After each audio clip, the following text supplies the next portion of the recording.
নিজের গাছের ডাল থেকে পেড়ে আনা একদম টাটকা আম শুধু একটি ফল নয়, এটি এক অনন্য তৃপ্তি এবং পরম সার্থকতা।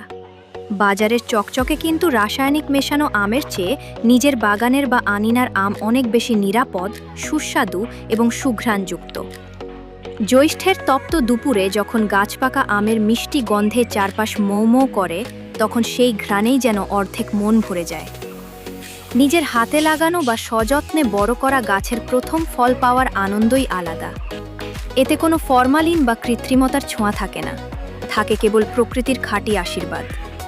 ডাল থেকে ছিঁড়ে আনা সেই বোটা ফাটা আমের ঘ্রাণ আর তার রসালো মিষ্টি স্বাদ আধুনিক জীবনের যান্ত্রিকতার মাঝেও আমাদের শৈশবের সেই হারানো দিনগুলোর কথা মনে করিয়ে দেয়।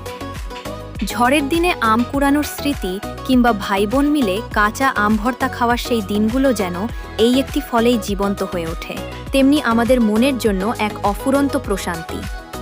মূলত নিজের গাছের আম মানেই এক বিশুদ্ধ অনুভূতি এবং মধুমাসের সেরা উপহার।